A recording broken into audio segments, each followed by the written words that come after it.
parti au pouvoir, de ces partis au pouvoir, il va faire son entrée d'un moment à l'autre également, de M. Louis France, lui qui est aussi un analyste politique très piquant, il va aussi faire son entrée. Les raisons d'embouteillage obligent à ce que nous puissions commencer cette émission sans céder acteurs politiques, mais feront leur entrée sur ces plateaux d'un moment à l'autre. Voilà, nous allons parler de la déclaration de Paul Kagame qui continue toujours à faire couler beaucoup d'encre et salive, et la réaction du président de la République, Félix Antoine Tshisekedi. Est-ce cette réaction, elle est détail ou une réaction très faible par rapport à la diplomatie, par rapport à son approche?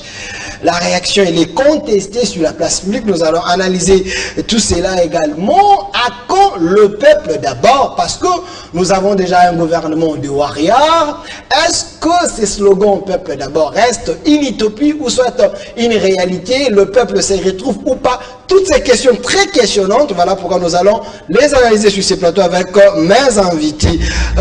Monsieur Jean-Louis Massimango, je rappelle que vous êtes CG du mouvement de patriotes pour l'action sociale africaine, passe en sigle. La première question, vous avez suivi la déclaration de Paul Kagame, président rwandais, et puis la réaction du président Félix Antoine Tshisekedi. Quelle est votre analyse par rapport à ces deux déclarations? Je voudrais d'abord commencer par saluer, comme tout bon républicain, nos voyants militaires qui sont en train de défendre les drapeaux de la République avec bravoure et rappeler aux autorités de la République qu'il ne suffit pas de soutenir l'armée par la bonne foi, toutes les sensibilités du pays, mais il faudrait organiser qu'il y ait des moyens conséquents en termes de logistique, en termes alimentaires, pour que ce militaire se batte réellement pour la cause juste, qui est la défense de l'intégrité territoriale, qui est la défense contre cet abattoir humain qui s'est installé à l'Est, et qu'à un certain moment, nous devons nous arrêter.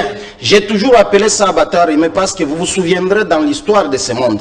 Après ce qu'on a connu en Europe avec le nazisme, le carnage congolais aujourd'hui ne peut être considéré comme un abattoir humain, sous complicité de certains fils et filles de la République, ainsi que d'autres forces du mal, que nous appelons les puissances occultes, qui font maintenant la guerre par procuration, en passant par Kagame qui a fait aussi une déclaration diabolique que nous aurons à aborder au courant de cette émission. Voilà, comme annoncé, il y a déjà la présence de monsieur Louis France qui est ici avec nous. Dans quelques minutes, il y aura la présence de M. Amos Makutano, cadre de l'UDPS, qui fera aussi son entrée. Monsieur Louis France, nous parlons de la déclaration de Paul Kagame et la réaction de notre président, Félix Antoine Tshisekedi. Depuis en deuxième lieu, nous allons également parler de ces sujets également importants, l'état des sièges, et aussi à quand le peuple va se retrouver le slogan « Peuple d'abord ». Est-ce, selon vous, ce slogan est réel ou soit on est encore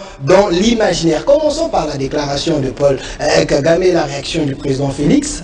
Quelle est votre analyse? Pensez-vous que la réaction elle était de taille ou une réaction faible? Très bien. Je voudrais d'abord commencer par ta conclusion. C'est que toutes les questions qui relèvent de la matérialisation de la vision de gouvernance du président public, il faut les poser à lui-même. Nous n'avons pas, ce n'est pas à nous de commencer à dire ce que le président est capable de faire. Nous sommes en train d'évaluer ce qu'il nous a promis et ce qu'il fait comme peuple. Mais je voudrais répondre à votre question à deux volets. Vous avez parlé de la déclaration de M. Kagame. Vous savez, en droit international public, dans la coopération entre États, nous avons des notions importantes qu'il faut résumer sur cette question. Vous avez ce qu'on appelle la société internationale et ce que vous appelez la communauté internationale. La notion de la communauté internationale repose sur l'ensemble de bases juridiques internationales dûment ratifiées par les États. C'est-à-dire que les États étant dans une obligation de coopération, ils sont soumis à ce que nous appelons la paix et la tranquillité entre États, même quand vous n'êtes pas en odeur de sainteté, mais pour privilégier la base juridique internationale que vous aviez ratifiée vous-même, vous avez une attitude à adopter, c'est ce qu'on appelle la diplomatie. C'est-à-dire que vous avez une attitude de paix, de négociation, de tranquillité. Mais la bonne notion ici importante qui s'inscrit dans cette logique, c'est la société internationale. La société internationale est une notion qui impose à chaque État de d'abord et tout d'abord sauvegarder ses intérêts. Ok? Vous apprendrez à l'époque quand on était en train de mettre en place la Charte des Nations Unies, lorsque les États ont réclamé les droits de veto, il y a d'autres États qui se sont dit qu'ils étaient plus puissants plus que les autres. Il y a des États qui se sont dit qu'ils étaient plus stables plus que les autres. Mais dans le principe de la considération juridique d'un État, l'égalité juridique des États impose que chaque État n'est considéré État que lorsqu'il repose sur les principes. C'est-à-dire quoi? Vous touchez à un Américain, vous touchez aux États-Unis d'Amérique. Vous touchez à un Français, vous touchez à la France. Même quand vous êtes ratificateur de la Charte des Nations Unies, qui est une base juridique internationale, mais comme vous avez des problèmes avec les Français vont vous faire la guerre.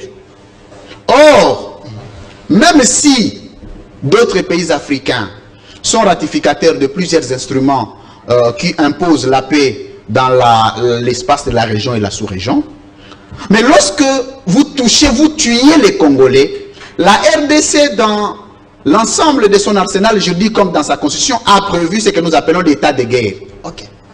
Mais qui est différent des situations internationales imposées par le base juridique international. Une notion importante. La logique dans laquelle nous sommes ici, je voulais évoquer les comportements que devrait avoir la République démocratique du Congo vis-à-vis de la déclaration de M. Kagame. Une minute. C'est une attitude qui s'inscrit dans le principe dans la notion de la société internationale. Pourquoi?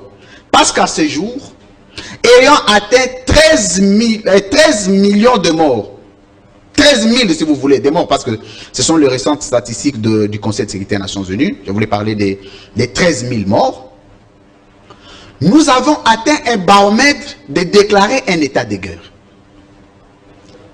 Aucun État au monde ne peut subir des morts tragiques, des humiliations, comme la RDC, et le pays reste dans une phase de la communauté internationale, en appelant M. Kagame mon frère. La fraternité est une notion de la communauté internationale qu'il ne faut pas confondre à la notion de la société internationale. Donc il y a une différence. Parce qu'il y a une différence, détail, sur le plan du droit international public. Et donc, ce n'est pas M. Kagame qui avait nommé M. Tshisekedi. C'est le peuple congolais. Et si ce peuple-là est tué aujourd'hui, on privilégie la relation avec M. Kagame, c'est-à-dire que l'intérêt pour le président de la République, c'est la relation entre le Rwanda et la RDC qui n'a rien à voir avec le peuple congolais.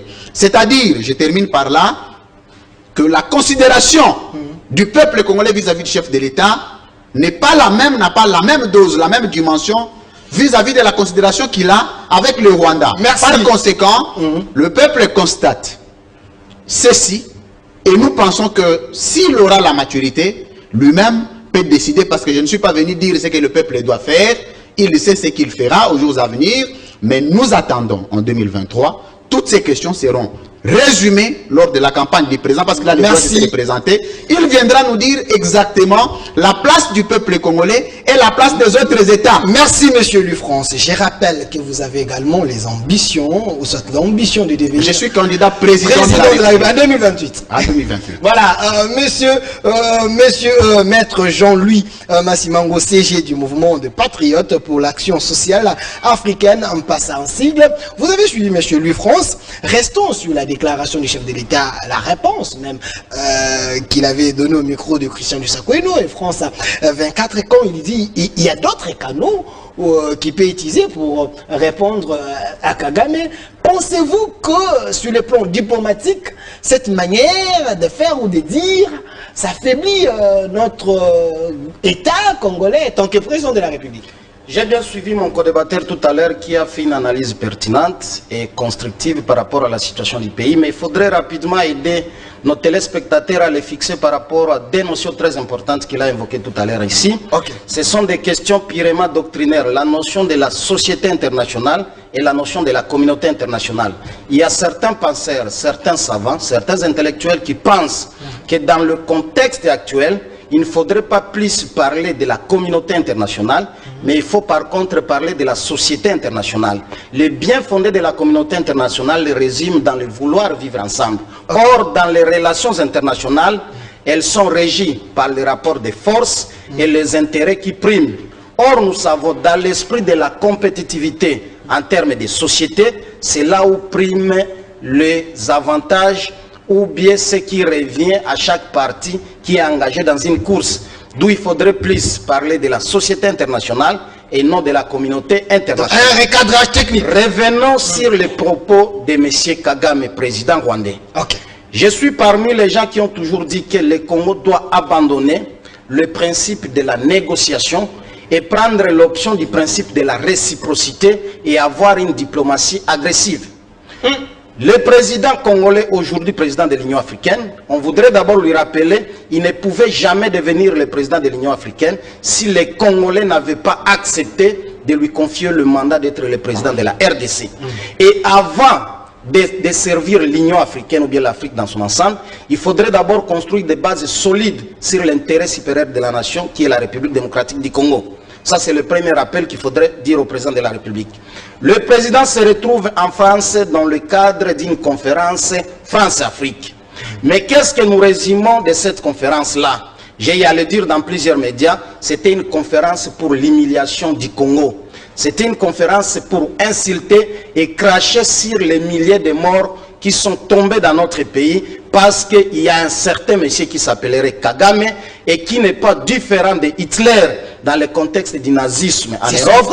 Et ici, qu'il soit frère ou pas, il revient au président de la République d'assumer le contexte de la fraternité utilisée. Mais nous savons aujourd'hui, pour ce qui concerne le Congo, si on peut accepter qu'au Rwanda, il y a eu génocide qui a engagé deux communautés, les Tutsis et les Hutus, avec plus de 600 000 morts, et qu'au Congo, il y a un carnage de plus de 13 millions, et non 13 000, comme venait de le dire mon confrère, mon co-débatteur ici, nous disons au Congo, il y a plus de 13 millions de morts, et qu'il faudrait qu'il y ait un lobbying au niveau national, de faire comprendre à la communauté internationale que désormais, le nombre de morts qu'on a eu au Congo devrait être considéré comme le plus grand génocide sur la planète Terre, après ce qui s'est fait en Allemagne avec le nazisme. Voilà les propos de Paul Kagame qui énervent la conscience collective aujourd'hui des Congolais. Il arrive en France, au moment où nous savons, l'objectif principal de la dite conférence n'était pas de venir cracher sur les morts congolais, mais par contre c'était dans le cadre de la France avec ses relations des pays africains. Mais qu'est-ce que dit Kagame là-bas? Il dit que vous victimisez trop du moment ici, il n'est pas question de se victimiser, mais les faits historiques sont têtus, les images sont là et nous allons démontrer ici l'implication totale de Paul Kagame et sa gouvernance au Rwanda qui fait aujourd'hui la guerre par procuration, comme je l'ai dit tout à l'heure ici, parce que derrière Kagame, il y a de grandes puissances. Kagame nie totalement qu'il n'y a jamais eu de crime au Congo et que son pouvoir n'est pas impliqué ni de loin ni de près, mais nous le démontrons facilement. Il y a encore des gens qui sont vivants. La ville de Kisangani est transformée en cimetière parce que des armées étrangères ont y a livré une bataille sans précédent dans la ville de Kisangani et il y a eu plusieurs morts. Pour confirmer ce que nous disons ici, aujourd'hui, il y a un dossier qui est au niveau de la Cour internationale de justice qui nous oppose avec l'Ouganda malgré les Rwandais qui n'avaient pas reconnu la compétence de la Cour internationale de justice et que l'Ouganda a été clair. Si l'Ouganda est poursuivi, c'est parce qu'il y a eu des massacres de Congolais qui a eu à opposer l'armée ougandaise avec la bénédiction de Jean-Pierre Mbemba avec son MLC et l'armée rwandaise avec la bénédiction du RCD dirigée par Azarias Ruberwa. Il n'y a pas que cela. Vous vous souviendrez la ville de Bukavu entre les mains de Gilles Moutebousi. Nos forces loyalistes arrivent à Bukavu, Gilles Moutebousi se réfugie au Rwanda. Vous vous souviendrez l'histoire de CNDP, de M23 avec Nkunda Batware.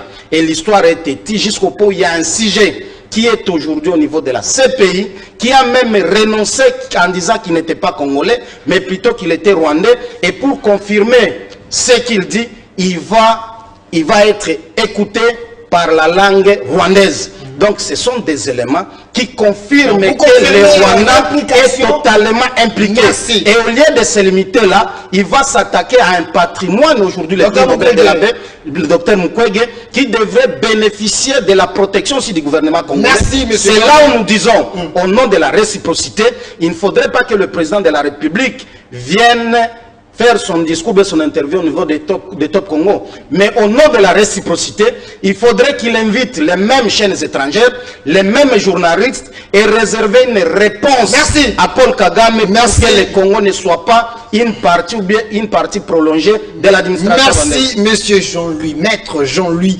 Massimango. Et je rappelle que vous êtes CG du mouvement de patriotes pour l'action sociale africaine, pas ça en sigle. S. Nos dirigeants sont si faibles devant le Rwandais. Est-ce qu'on ne peut pas donner raison à Mouzitou qui avait dit il faut faire la guerre au Rwanda, aux Rwandais? Est-ce qu'on n'est pas tenté à donner raison à l'opposition, aux gens des Fayoulou qui pensent que c'est Paul Kagame qui gère ces pays?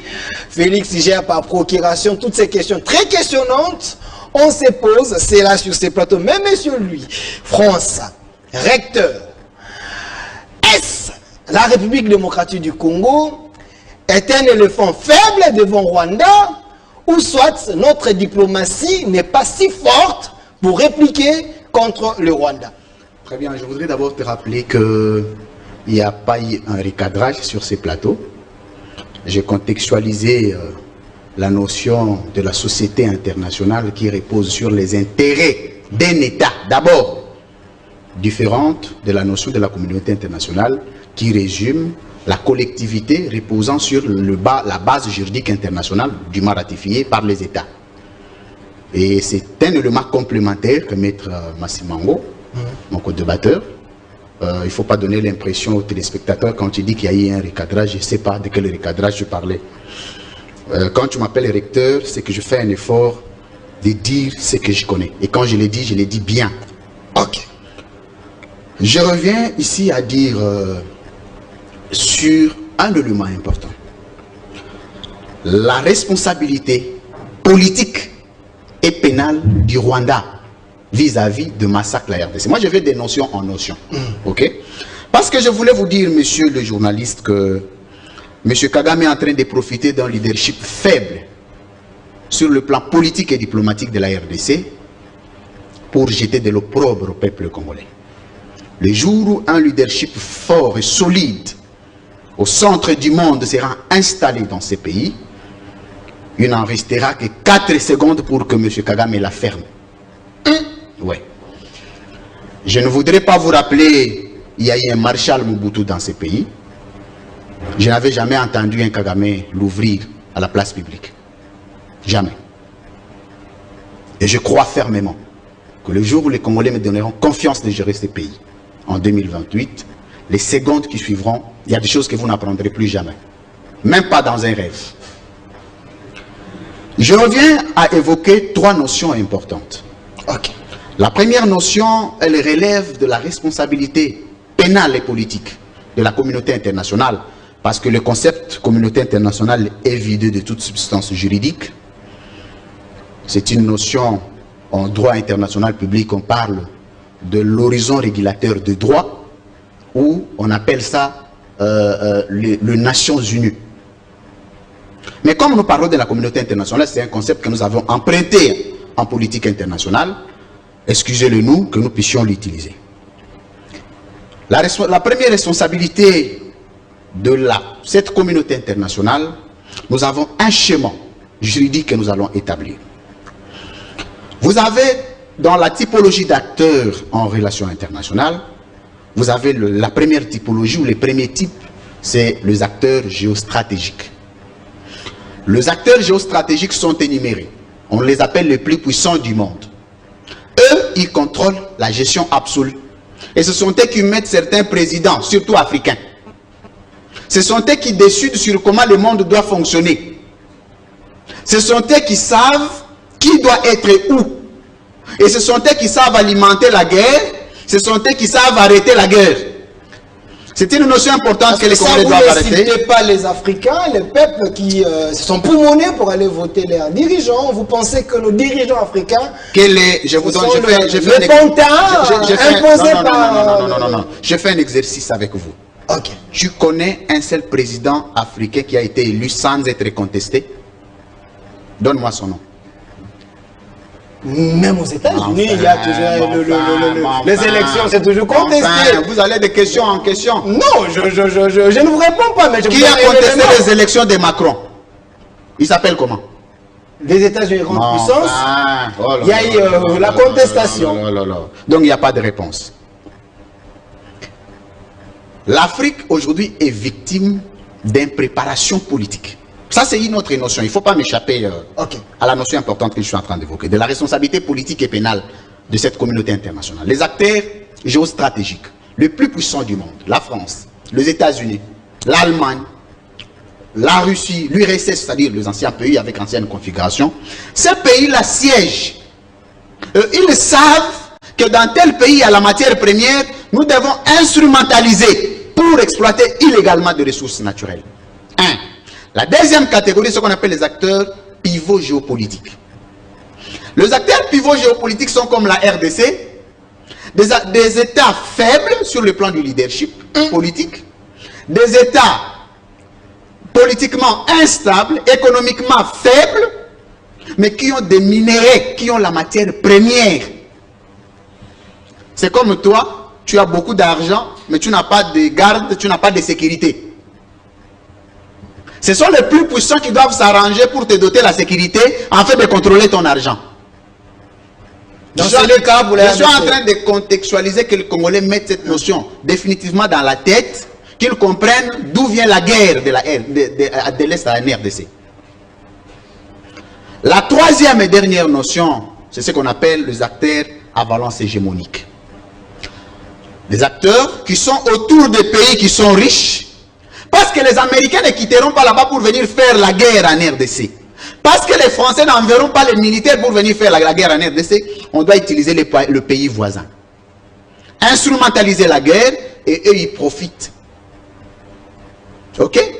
Mais si vous pensez qu'il faut négocier avec Kagame pour finir la guerre à l'Est, vous vous trompez, parce que derrière Kagame, il y a des puissances occidentales. Les gens pensent que Tshisekedi attend. Il ne faut pas passer. Il ne faut pas me faire penser comme un homme de la rue. Il a fait tomber Kabila avec cette diplomatie.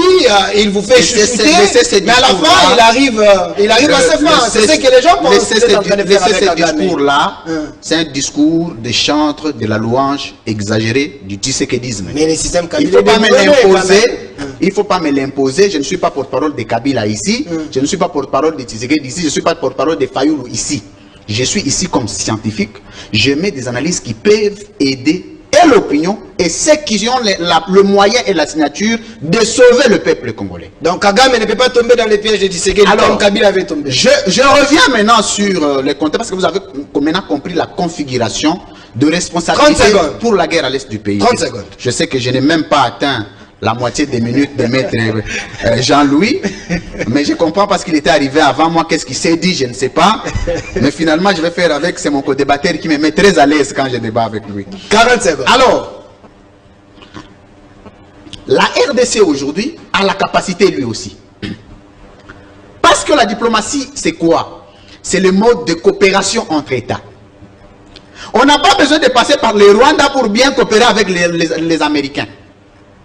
On n'a pas besoin de passer par l'Ouganda pour mieux coopérer avec les Français. La RDC comme État, ayant répondu à l'ensemble de principes qui obligent à un État d'exister comme tel, c'est un lobbying maintenant, d'abord. Parce que la guerre dans le monde entier tire son origine à un collège des États qui s'arrangent. Chaque guerre au monde, même la guerre, première guerre, deuxième guerre mondiale, il y a eu d'abord des raisons et des États qui étaient mécontents du système, qui ont envié et qui se sont révoltés. Mais la RDC ne se comporte pas comme un État. La RDC se comporte comme une province d'un État, un sous-État dans un État. Excusez-moi. Quand même. Parce que je voulais vous dire que le chef de l'État congolais, le président de la République, n'était pas dans un orphelinat où on sait que mon frère a mangé un peu, moi j'ai mangé beaucoup. Ça c'est à l'orphelinat. Dans un État, l'État n'est pas un orphelinat. Prenez ça comme vous voulez, vous pouvez mettre à l'Internet, vous êtes libre. L'État n'est pas un orphelinat. L'État, c'est un État qui est géré par des principes, par des règles. Et quand vous ne savez pas respecter les règles qui régissent un État, monsieur, vous pouvez être fils de ma mère, fils de mon père. Merci. Nous n'allons pas nous mettre d'accord à partir du moment où vous reposez votre gestion par des sentiments. Moi, je repose sur les principes. Voilà pourquoi je voulais terminer en disant que 10 secondes. Que le Dieu Tout-Puissant aide le peuple congolais de préparer un avenir meilleur. Et l'avenir meilleur du peuple congolais passera par la maturité des élections. Et des élections tout simplement parce que nous sommes un État démocratique. Merci, monsieur Louis France. Comprenez que des scientifiques sur ces plateaux sont en train de vous donner la matière. Je regrette l'absence de monsieur Amis Makutano, espérons qu'il va venir parce que lui représente légitimement le pouvoir de Félix Antoine Tshombo Tshisekedi, espérons qu'il fera son entrée ici. Je suis tenté à chercher l'image du pasteur Ekofo qui avait dit la RDC c'est un non-État. Voilà, monsieur Jean-Louis Massimango, évoluons avec l'actualité. Vous pouvez payer les arriérés si vous estimez, mais allons à l'état des sièges. Kagame pense que cet état des sièges, apparemment, c'est un état de siège au moins sentimental. Si ironiquement on les comprend, cet état de siège n'est pas soutenu. Et puis même l'armée rwandaise et ougandaise peut venir nous aider pour que nous puissions mettre dehors les AFDLR. Pensez-vous que cette approche est normale? Je voudrais d'abord rencontrer des affirmations qui ont été faites ici tout à l'heure par mon co-débatteur et une façon aussi d'apaiser ceux qui sont en train de nous suivre. Il vous a posé la question lorsqu'il a dit la plupart des présidents africains, lorsqu'ils sont votés, il y a toujours des contestations et il vous a mis devant un défi de lui citer un ou deux présidents africains qui ont été votés sans être contestés. Et une façon de lui rassurer, je lui cite le président Mandela en Afrique du Sud, voté par ses compatriotes sud-africains, accepté par le monde entier et un modèle jusqu'aujourd'hui. Et puis au Ghana, hein, je lui renvoie non loin de nos frontières ici, la Tanzanie, paix à son âme, le président Magufuli. Un modèle dont aujourd'hui nous disons le Congo a besoin d'un Magufuli congolais, le Congo a besoin d'un Nkurunziza congolais, le Congo a besoin même d'un Kagame congolais pour faire peur aussi au Rwanda et à la gouvernance de Kagame. Un Kagame congolais en termes de comportement, en termes de lobbying. On peut prendre ça. Pourquoi je le dis? Moi je souhaite qu'Azali. Vous aviez suivi le président rwandais. Non seulement cracher sur les Congolais, mais insulter aussi la communauté internationale. Lorsque Kagame dit, si Mukwege était un sujet rwandais, il ferait de lui tout un système économique et il prendrait le prix Nobel en question pour constituer son lobbying international.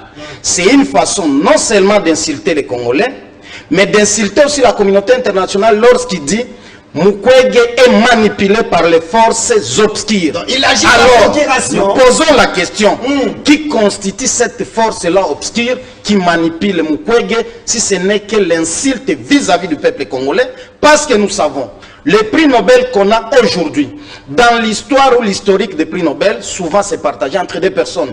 Mais pour la première fois, pour ce qui concerne l'Afrique centrale, nous avons un digne fils congolais qui a le prix Nobel et que notre gouvernement, c'est là aussi j'ai fait une interpellation. Depuis que Mukwege a eu ce prix-là, on n'a jamais vu notre Parlement réuni en congrès qui devrait aussi appeler Mukwege, écouter Mukwege et créer un lobbying en place pour que désormais la guerre par procuration dont jouit Kagame et que nous puissions prendre le contrôle avec les puissances qui sont derrière. Il y a déjà le soutien du président. Et c'est là où nous disons, s'il vous plaît, c'est là où nous disons, c'est une interpellation pour le pouvoir en place. Je ne vais pas tomber dans le même vocabulaire utilisé par mon co-débatteur qui estime que nous ne sommes pas dans un État et nous sommes dans une situation d'une région prolongée, par exemple, d'un pouvoir étranger, à l'occurrence le Rwanda. Nous disons que le Congo est un État souverain, le Congo appartient aux Congolais, mais il faudrait rappeler à ceux-là qui sont détenteurs de puissance publique de s'assumer comme tels. On ne gère pas en se lamentant, on gère en assumant et qu'en 2023, comme il a dit, nous allons évaluer les passifs et les actifs de ceux qui sont au pouvoir pour que les Congolais puissent renouveler soit la confiance vis-à-vis d'eux, soit les sanctionner négativement. Revenons maintenant à l'état de siège. Voilà aussi un autre sujet de Mokeri de Kagame. Il dit, si lui était consulté avant, malgré qu'il soutient l'état de siège, il aurait donné des pistes de solutions. C'est comme si quelqu'un qui se déclare qu'il est le meilleur conseiller de la République, il est le meilleur conseiller du président de la République pour terminer la guerre à l'Est, alors qu'on ne peut pas être à la fois juge et parti. Vous vous souviendrez, nous sommes en 2009, avant qu'il y ait divorce entre le président de l'Assemblée nationale de l'époque, Vital Kamerhe, et le président honoraire, Joseph Kabila. Kamerhe s'oppose à l'entrée de l'armée étrangère sur le territoire congolais, qui a créé le divorce. Mais qu'est-ce que Kagame avait oublié de ne pas faire à l'époque pour terminer la situation de l'Est, qu'il aimerait aujourd'hui faire pour le bien-être du Congo? Nous disons non. Voilà aussi l'aspect de la dangerosité de Kagame. Lorsque vous prenez les pays frontaliers du Rwanda, Rwanda et Ouganda, ils sont en conflit. Vous prenez Rwanda et Burundi, ils sont en conflit. Rwanda et RDC en conflit. Cela voudrait dire que quelque part, le Rwanda a une part de responsabilité dans la déstabilisation de l'Afrique centrale et que nos autorités devraient aussi agir par anticipation. Donc le Rwanda, c'est un au lieu de se plaindre. Pour ce qui concerne l'état de siège, c'est une bonne chose. Le président n'a agi que sur base de la Constitution, en commençant par son article 85, mais nous disons qu'il ne suffit pas de déclarer l'état de siège, il faudrait aussi disponibiliser les moyens. C'est pourquoi vous aviez suivi l'un des gouverneurs des deux provinces qui sont sous l'état de siège, qui a dit qu'il ne suffit pas seulement d'être en état de siège, mais il faudrait aussi avoir des moyens, sinon l'état de siège peut devenir un fardeau pour ne pas aboutir à un résultat positif. Mais en même temps, nous condamnons Kagame par rapport à son comportement criminel du siècle. Nous disons aussi que les Ougandais doivent aussi réellement être sincères avec nous. Parce qu'en matière de négociation, en matière de relations internationales, lorsque vous jouez aussi avec l'absence de la sincérité, c'est un danger permanent aussi pour le rétablissement de la paix. Comment expliquer les ADF qui se disent être une rébellion créée en Ouganda, et nous savons une rébellion est créée dans le sens de combattre le pouvoir en place. Au lieu de combattre Museveni avec son pouvoir en Ouganda, ils ont choisi de venir endeuiller le peuple congolais en tuant de la manière la plus sauvage de la planète, ce qu'on n'a jamais connu dans l'État. Merci. Donc l'état de siège, c'est une bonne chose, parce que c'est le point ultime. Et là, nous rappelons aussi au président de la République, après l'état de siège, il n'y aura plus d'autre justification pour terminer la guerre à l'Est. Donc, il faudrait qu'il y ait un résultat positif et que le gouvernement des Warriors aussi s'assume, malgré la défaillance dans la réplique qu'on attendait de ces gouvernants vis-à-vis du comportement du Rwanda, qui date de longtemps par le canal aussi de son ambassadeur. Merci. Nous tous, nous soutenons l'état des sièges. Un vrai Congolais doit réellement soutenir l'état des sièges parce qu'il veut la paix plutôt à l'Est. Mais la question qu'on se pose, est-ce que cet état des sièges est suffisamment accompagné pour que nos militaires ne tombent pas dans les bavures? Parce que sur le plan économique, il faut aussi aider nos vaillants militaires de bien faire le travail. La preuve année, on a vu les députés en train de se prononcer qu'on retranche même $500 pour soutenir nos militaires. Est-ce une bonne chose ou pas? Monsieur Louis-France, vous voulez que le Congo avance, vous voulez que les choses se fassent bien afin que votre peuple puisse bénéficier de la richesse de la République démocratique du Congo. Et cet état de siège, la décision est salvatrice. Sentez-vous cette décision de l'état de siège accompagnée suffisamment afin qu'il y ait les résultats escomptés? Très bien. Mon co-débatteur, en parlant du défi des élections et ce que nous appelons l'inféodation des élections en Afrique, il m'a cité Mandela. Je voudrais rappeler une chose ici. Qu'ils me disent d'où sont venus les moyens de campagne de Mandela. Qui a financé la campagne de Mandela? Ça, c'est le premier point. Le deuxième point, d'où est venue la source de financement des élections en Afrique du Sud, les moyens qui sont passés par la cour, cour consultative. D'où sont venus les moyens? Ça, quand il va me répondre, il comprendra qu'à la veille des élections, d'ailleurs, un mois avant les élections, dès qu'il sortait de la prison, d'abord quand il sortait de la prison, Mandela était où? Sa première réunion, il l'a tenue avec qui? Nous avons les images. Il y a toute une historique sur les élections de Nelson Mandela, un vaillant soldat que je salue au passage, un lutteur, mais qui a été imposé par l'Occident. Oh, monsieur. Vous devez en être conscient. Mandela, quand même, c'est une image d'Afrique. C'est une image d'Afrique. En Afrique, tu ne sauras pas devenir président si l'homme blanc n'a pas imposé ça. Même Mandela, il a été imposé. D'abord, qui a financé les élections? Ok. Et vous? Non, je veux qu'on discute, qu'on se mette d'accord. Non, non, qui a financé les élections en Afrique du Sud? Qui a financé les élections de Mandela? Avec les jets, il en a eu. Attends.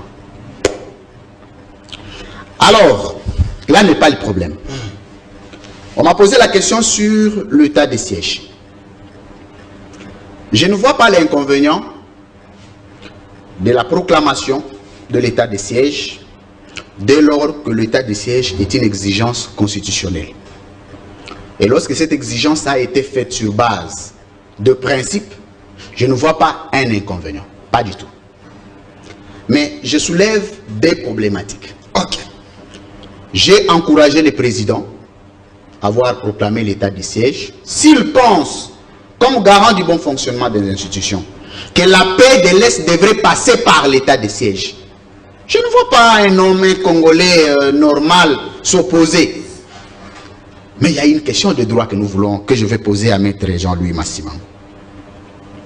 Lorsque on a demandé que, parce que j'ai défini ici l'état de siège comme une situation d'exceptionnalité constitutionnelle qu'on définit comme la concentration du pouvoir par le président de la République. C'est ça la définition juridique de l'état de siège. C'est-à-dire quoi?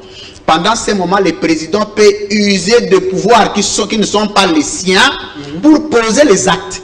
Et en ce moment, ces moments-là exceptionnels reposent sur la concentration du pouvoir absolu du président de la République. Mais je pose la question. Parce qu'il doit y avoir une loi sur l'encadrement de cet état de siège. Quand on demande à un gouverneur d'être destitué et mettre un gouverneur militaire, on repose cette décision sur quelle loi? Parce que, en principe, il faut que l'Assemblée nationale, parce qu'il y a deux concepts dedans. Il y a les mesures d'encadrement de l'état de siège et les modalités pratiques de l'état de siège. Ce sont des notions très importantes. Vous pensez que... J'en arrive. J'en arrive. Ça, ce n'est pas mon problème. Vous connaissez vous-même. Moi, je vais poser la matière. Vous allez donner des réponses. Vous êtes journaliste. Les modalités pratiques sont des attributions du chef de l'État. Après avoir proclamé l'état de siège, il s'est dit, l'état de siège va se passer comme ça, comme ça, comme ça, sur base d'une ordonnance qui est un acte administratif de haute portée juridique, le seul mécanisme pour lequel le président décide. Il n'y en a pas un autre. Si vous en connaissez un autre, vous me donnez. Après les modalités pratiques, il y a les mesures d'encadrement. Lorsqu'on veut déplacer un gouverneur qui a été élu, on veut mettre un autre gouverneur qui est militaire, il faut qu'il y ait l'approbation de l'Assemblée nationale, qui est une loi qui doit encadrer les modalités, la faisabilité de ces mesures-là. Mais je pose maintenant la question, si on veut destituer le gouverneur qui est militaire, on va le destituer, quelle est la procédure? Vous pensez qu'il y a mais il ne faut pas penser, mais Lolo, il ne faut pas penser. Non, il ne faut pas penser, mais il faut réfléchir. Mais il y a un désordre organisé. Je ne parle pas de ça, toi de voir. Si c'est un désordre, c'est toi. Si c'est un ordre, c'est toi. Parce que dans l'état de droit, le pouvoir de Félix, je dis ceci, tout doit se faire en règle. Mon cher frère, mon cher journaliste, je soulève des problématiques.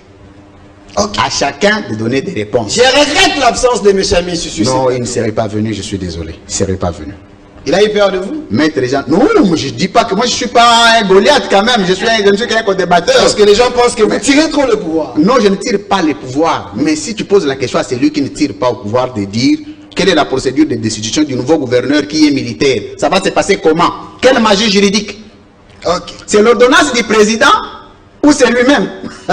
Les gens de l'UDPS viendront sur ces plateaux. Mon cher ami, je vous attends.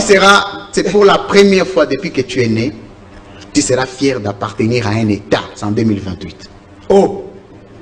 C'est-à-dire que... Non, mais je te dis. Attendez. Sous Kabila, ce n'était pas un État. Sous Tshisekedi, encore pire. Donc, lorsque vous serez président... Je rappelle, que c'est en 2028 que tu auras le goût de vivre dans un État. Mais Fayulu sera aussi candidat. Il peut vous Non, mais c'est un droit, Tu serais dans des mandats. C'est un droit pour Fayulu, c'est un droit pour Maître Jean-Louis, c'est un droit pour toi, c'est un droit pour Blanchard Kibansa, c'est un droit pour Joël Boutandou de devenir candidat président. Mais ça doit être une vocation pour un candidat président de gouverner et de gérer normalement son État. Parce que j'ai posé des questions ici que je n'ai jamais entendu poser. Si des procédures existent, qu'on nous les donne, qu'on nous dise aujourd'hui s'il y a des abus, s'il y a des dérapages dans le chef du gouverneur qui est militaire, voici la procédure qu'il faut faire pour les destituer. Et plus grave encore, lorsque on a mis fin au cabinet, les fonctionnements des cabinets, du gouverneur, des ministres provinciaux, le militaire qui est là, il est redevable à qui? Le gouverneur, à l'Assemblée provinciale ou au président de la République? En termes de gestion. 10 secondes, j'étais. Bon, même 5, vous allez me les donner si vous voulez, parce que ça devient une habitude. Mais écoute, j'encourage le président de la République d'assainir son environnement politique. Parce que les gens qui sont venus de milieux très ambiants, Bruxelles, Paris, ne rendent pas de loyaux services à la nation. Là, vous jetez le pauvre à notre diaspora. Je ne parle pas de la diaspora. Les gens qui sont venus des milieux ambiants. Tous les milieux en Belgique ne sont pas ambiants. Ouais. Mais il y a les Matongé à Paris. Donc les chefs malentours. Les gens qui sont venus de Matongé de Paris. Hein? Ils n'aident pas les gens. Pour mieux les dire. Parce que, regarde, nous devons faire une politique comparée à un droit comparé. Parce que la gestion ne se décide pas en vase clos. Chaque État évalue sa gestion sur base de comparaisons, je termine, excusez-moi, des comparaisons qu'il peut avoir des autres États. Quel est l'État? Avec quel État tu peux comparer la RDC aujourd'hui? Non, attends, deuxième défi, tu vas donner à Maître Jean-Louis. Un seul État qui est géré au rythme de la RDC, tu me les donnes. Merci, Monsieur Louis France. Évoluons avec la troisième thématique. Comprenez que ce plateau est aussi pédagogique. Hein? Quand nous faisons la sélection des invités, c'est pour que vous soyez suffisamment outillés, armés. Je suis très content d'avoir Monsieur Louis France et Monsieur Jean-Louis Massimango sur ces plateaux. Mais parlons de ce troisième thématique. À quand le peuple d'abord? Cette question, elle est très questionnante. Maître Jean-Louis Massimango, sentez-vous le fait du peuple d'abord, parce que le chef de l'État voulait que la RDC soit l'Allemagne de l'Afrique, que le peuple se retrouve, qu'il n'y ait pas la pauvreté, que tous les Congolais soient au moins riches. Pensez-vous 2 ans après qu'il y a déjà l'évolution? Avant que j'y arrive par rapport au concept du peuple d'abord, pour savoir si ce peuple d'abord-là a un impact sur le vécu quotidien de la population congolaise, j'aimerais d'abord féliciter mon co-débatteur parce que le rêve aussi c'est un droit qui projette l'année 2028 où il sera candidat président de la République. C'est une fiction meilleure et je voudrais l'encourager de tenir bon et en 2028 que cette chance ou bien ce rêve-là devienne une réalité. Je vais rapidement rencontrer quelques questions qu'il a posées ici, même si vous revient à vous de nous poser des questions. Mais lorsqu'il y a certaines choses qui sont soulevées pour édifier nos téléspectateurs, il faudrait rapidement les rencontrer pour que la population soit fixée. Il a dit tout à l'heure ici, est-ce que peut-on citer par quel mécanisme si les gouverneurs militaires qui sont dans les 2 provinces sous état de siège commettaient des bavures, il revenait à quelle autorité de pouvoir sanctionner positivement ou bien négativement les comportements dans la gestion de ces 2 provinces-là.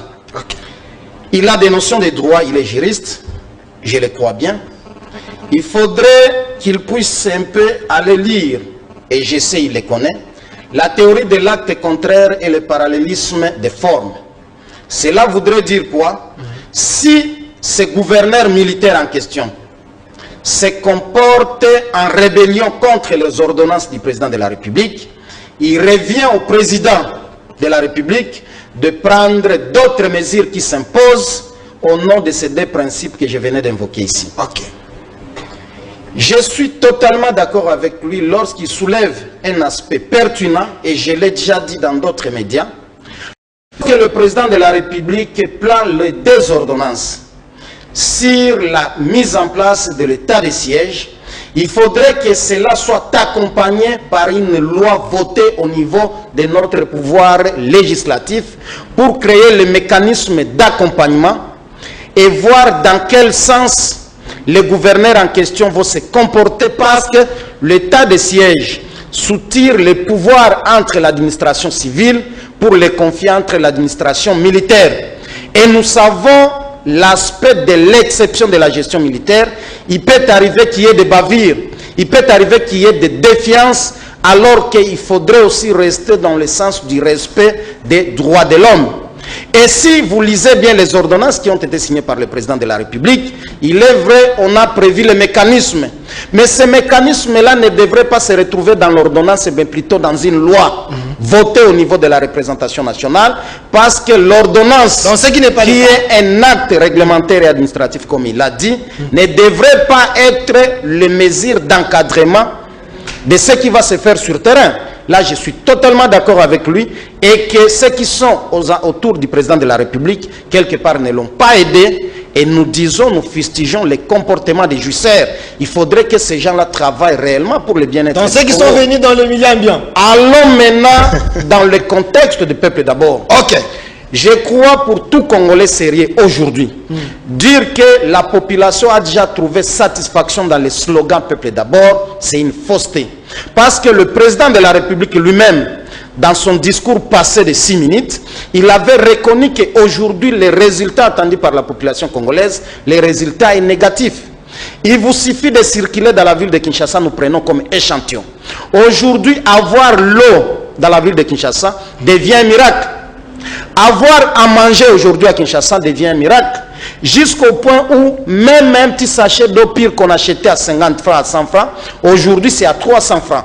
C'est pour vous dire que la situation est catastrophique, et personne ne peut dire qu'aujourd'hui, par rapport aux promesses qui ont été faites par le président de la République, malgré cette volonté de bien faire, et qu'aujourd'hui, lorsque vous comparez ce qui a été promis, ce qui a été dit, et la réalité sur le terrain, c'est entre le ciel et l'enfer. Donc, c'est une façon d'interpeller que ceux qui sont aujourd'hui détenteurs du pouvoir politique dans notre pays, que le gouvernement qui s'est assigné quelques missions précises devrait absolument travailler pour la matérialisation du peuple d'abord, au lieu que ça reste un slogan et un mode opératoire pour un groupe d'individus qu'on appelle aujourd'hui des jouisseurs en termes de millions, parce qu'au Congo, lorsqu'on détourne, on parle que des millions. Et la dernière révélation provient du ministre du Plan, qui a fustigé le détournement de plus de 650 millions par le gouvernement sortant, où il faudrait aussi que la justice assure l'impartialité, la confiance, et que la responsabilité, bien les responsabilités soient établies pour que ceux qui sont présumés coupables dans ces détournements aussi puissent répondre à la justice. Merci. Voilà ce que nous disons par rapport au slogan « Peuple d'abord ». Merci. Le peuple d'abord n'a pas encore rencontré les souhaits primordial du bien-être du peuple congolais. Maître Jean-Louis Massimango, CG du mouvement de patriotes pour l'action sociale africaine, Mpassa en sigle. Le peuple d'abord, l'état des droits. Est-ce une utopie ou une réalité? Monsieur Louis France, quelle est votre lecture aujourd'hui, 2 ans après Félix Antoine Tshilombo Tshisekedi au pouvoir? Il avait promis. Il y a le gouvernement de Warriors, il y a déjà de premières actions que vous voyez. Sentez-vous réellement l'accompagnement de ces slogans « Peuple d'abord » ? Bon, il était mieux que vous puissiez dire vous-même si vous les sentez aussi, parce que vous vivez aussi au Congo. Vous pensez qu'exceptionnellement, c'est Louis France qui doit les sentir, vous ne pouvez pas. je ne sais pas. Et donc, je voudrais d'abord recevoir cette charme bénédiction venue de Maître Jean-Louis, c'est un aîné. Et c'est toujours bien d'être béni. Je les rencontre à 2 choses. Il a parlé de la première théorie de l'acte contraire, qu'on définit en droit comme celui qui nomme révoque. C'est simple, c'est pratique. Nous sommes dans une dimension organique de l'institution. Mais je parlais de la dimension fonctionnelle. Ce sont deux notions importantes. Il faut qu'on se comprenne. L'aspect organique, c'est l'ordonnance du président qui met en place ou qui nomme une personnalité. Mais les fonctionnalités juridiques de cette institution ne reposent pas sur l'ordonnance du président. Il faut qu'on se mette d'accord. OK? Sur le plan fonctionnel, lorsqu'il y a un détournement de ces militaires que vous avez mis à la tête de la province, on les jugera comme civils ou comme militaires. Parce qu'on sait qu'un général de sa carrure est jugé par des juridictions militaires. Mais il a agi comme civil, gouverneur. Il sera jugé où? Au parquet? Il sera arrêté où? Ah ben, il faut qu'on se comprenne, monsieur. Mais oui. Silence de mort. C'est là le problème. C'est ce que les gens ne veulent pas entendre. C'est ça. Des questions très questionnantes. Oh, mais je vous jure que c'est toujours bien d'accepter des contradictions. Si ce régime accepte encore des contradictions, nous arriverons à laisser le président seul choisir des bons... Parce que jusque-là, le président... Si Kabila n'avait pas 15 bonnes personnes, le président n'en a pas 2. Je lance un message. CG Kabouya, le secrétaire de l'UDPS. Attendez, je fais mon travail. Attendez. CG Kabouya, Monsieur Lufrance est là. Il lance un défi. Si vous comptez de l'UDPS, pouvoir en place, il y a quelqu'un qui peut venir sur ces plateaux en face de lui pour un débat contradictoire, élément contre élément. Je pense que l'UDPS a fait autant d'années à l'opposition. Il y a des gens rondés qui peuvent faire ce débat parce que M. Miss n'est pas venu. Vous me faites rire. Laissez-moi mettre Jean-Louis, me suffit déjà. On débat déjà bien, ça suffit, papa. Vous pensez que l'UDPS ne va pas... Non, j'ai dit ça me suffit. Mon co-débatteur là me suffit déjà. Je n'ai pas besoin d'autres. Déjà, l'émission est bonne. Alors, le peuple d'abord. Le peuple d'abord. Je donne une autre notion. C'est très important parce que depuis que j'ai été inquiété par ce que vous connaissez, c'est la deuxième émission que je puisse faire. Il y a maintenant une rigueur dans les émissions. C'est ce que je vais demander aussi à Maître Jean-Louis. Son intelligence, il ne va plus la brader à n'importe quel plateau avec n'importe quel co-débatteur. Il faut savoir accepter sa valeur. Vous demandez, vous choisissez les plateaux, vous demandez les co-débatteurs. Dès que vous m'avez cité son nom, je suis venu sans hésiter. La transformation de l'ADN des revendications à l'ADN de gestion. Deux notions, encore. Le contexte politique de l'usage de ces concepts-là, le peuple d'abord, était dans un contexte de gestion ou de revendication?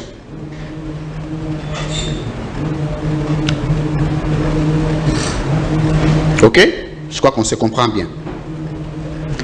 Lorsque Etienne Tshisekedi dit le peuple d'abord, il pense que dans sa vie politique, en termes de gestion, le peuple occupe la place prépondérante. Et quel est le militant de l'UDPS avant de parler du peuple, qui s'est déjà enrichi plus que Jean-Marc Abound, plus qu'Augustin Kabouya, plus que le président Tshisekedi lui-même? Il s'appelle comment? Je n'ai pas de réponse à cette question. Voilà. Donc, comme vous n'avez pas de réponse, c'est qu'il n'y a pas de réponse. C'est à moi, c'est pas à moi de répondre. Donc, il n'y a pas de réponse. Ça, c'est Henri Fayol qui l'a dit, que lorsque quelqu'un n'a pas de réponse, c'est que la réponse n'existe pas. Écoute. 30 secondes. Oh là là là là là là là. Encore? Bon, une minute. Monsieur le... Et de temps en temps, je soupçonne que tu lis plus le message. Apparemment, on t'appelle, on te dit des choses. Je n'agis pas par procuration. Alors, calmez-vous. Les peuples d'abord. Nous sommes le deuxième pays le plus pauvre au monde. Quand on parle d'un pays pauvre, on ne parle pas des institutions, on parle du peuple. Parce que le taux de pauvreté se mesure par le pouvoir d'achat de la population. Quel est ce Congolais qui mange 20 000 francs le jour? Le petit peuple. Il y a des gens qui font des commerces de 5 000 francs. Et qui envoient les enfants à l'école. 5 000 francs congolais. Et je voulais que quand vous parlez du peuple d'abord, que vous puissiez mesurer Qu'est-ce qui a changé? Parce que moi, je suis de ceux qui disent que Kabila est le mal de ces pays. Si moi, j'étais président, le premier à être arrêté serait Kabila, ici. On a donné les béquilles à Kabila. Kabila est libre, il n'y a pas de problème. Mais il y a des gens qu'on peut encore arrêter pour détournement. Mais le maître qui était dans la vision de gouvernance, lui, il est innocent dans tout ça. Mais il y a une loi, on ne peut pas arrêter Kabila. C'est bien. Des infractions commises quand il était président. Mais cette loi a été prise par l'Assemblée nationale qui est incapable de légiférer sur la réglementation de cette affaire d'état de siège. On n'a pas le temps pour ça. 30 secondes. Ah, mais là, vous me rappelez les secondes. Alors, regarde. Lorsque nous disons ce que le peuple était à l'époque de Kabila et ce qu'il est devenu aujourd'hui, il est devenu pire qu'à l'époque de Kabila. Monsieur Louis-France, Kabila était mieux. Bon, un exercice. Kabila était mieux. Un exercice c'est ce que vous voulez dire au peuple. Un exercice facile. Non, je ne dis pas. Est-ce que tu me comprends bien? Par rapport à Kabila. Un exercice facile pour se faire comprendre. Dis-moi, toi-même d'abord, ce que tu étais, ce que tu vivais à l'époque de Kabila et ce que tu vis aujourd'hui, comme peuple. Et Bundelamade sur l'état Kabila, ils combien? Il est combien? Toi que Malembe, ce qu'on a l'ingala. Et Bundeli, Yanini, Yaloso, ils ont combien d'attaques? Ça, Yaloso, ils ont combien? Il est combien? Parce qu'il ne faut pas que vous puissiez venir au plateau pour emballer les gens. Oh, le peuple, d'abord, interrogeons les faits. Merci. C'est la Malembe, papa. Malembe. Je trouve là où ça fait mal, je sais. Mais attends un peu. À l'époque à Kabila, et Bundeli à Foufou, ils ont combien? Les lieux commis combien? Donc c'est pour dire que dans la gestion de gouvernance actuelle, les peuples ne se retrouvent pas. Merci. Et les peuples n'y est pour rien. Merci. Et puis ces slogans-là, il faut d'abord les retirer provisoirement, les préparer. Parce que, vous savez, je termine, excusez-moi, demi-seconde, que Maître Jean-Louis m'excuse. La notion de la transformation de l'ADN de revendication à l'ADN de gestion, parce que la revendication se fait avec les pieds. Il faut marcher. Kabila doit partir, Mobutu doit partir. Mais l'ADN de gestion se fait avec la tête. Merci. Or, ne croyant pas que quand tu marches avec les pieds, c'est difficile que tu gères avec la tête. C'est là où ça pose problème. Merci, c'était également votre mot de la fin. Parce que vous avez suffisamment dépassé les minutes. Maître Jean-Louis Massimango, c'est également votre mot de la fin. On est à la fin. Alors, le peuple doit commencer à pleurer parce que le régime n'arrive pas à résoudre le problème de ce peuple. Le peuple d'abord, selon M. Louis-France, il faut d'abord retirer cela. Chercher à accompagner les plus... À redéfinir. Voilà. Au-delà de retirer ou bien l'apologie qui venait d'être faite ici par mon co-débatteur, je crois que le plus grand souci ici, c'est le bien-être du peuple congolais.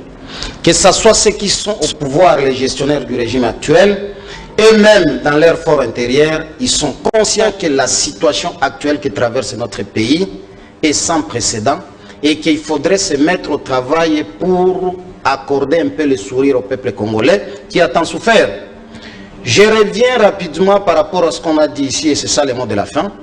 Nous disons au président de la République qu'il a été élu sur base d'un mandat et qu'il faudrait éviter de confondre le moment de la gestion et le moment de la campagne électorale. Le discours de la campagne électorale ne doit pas être le même discours lorsqu'on a la gestion entre ses mains, où on doit s'assumer et donner du bonheur au peuple congolais parce qu'il sera comptable en 2023, comme je l'ai dit. Apparemment, vous êtes méchant. Mais ma crainte ici, c'est laquelle... Les n'avons plus acheté les syllabus. Il y a la gratuité de l'enseignement. Il y a tellement de choses. Quand même, il faut... L'histoire de la gratuité, il faut prendre aussi ça avec réserve parce que si vous allez aujourd'hui à l'Inikin, les étudiants de l'Inikin vont vous dire qu'ils sont en colère. Ils ont bénéficié du Wi-Fi pendant 2 heures et le reste, c'est la catastrophe. Donc, il faudrait dire que les promesses se marient avec la réalité sur le terrain et qu'en 2023, nous aurons les élections. Mais ma crainte ici à la fin, c'est par rapport à ce que venait de dire mon co-débatteur, parce qu'en 2028, il risque d'arrêter tout le monde. Même le président Félix, quand il ne sera plus président, comme il a dit que Kabila devrait déjà être arrêté, ma crainte est que son pouvoir soit transformé aussi à plus que c'est l'état de droit. Voilà, merci. L'IGF fait son travail, la justice fait également son travail. Sur ces plateaux, j'étais avec les éminents co-débatteurs ou invités. Ils étaient là. Monsieur Louis-France, les recteurs, candidats président de la République en 2028. Merci d'avoir répondu à notre invitation. Également de l'autre côté, Maître Jean-Louis Massimango, CG du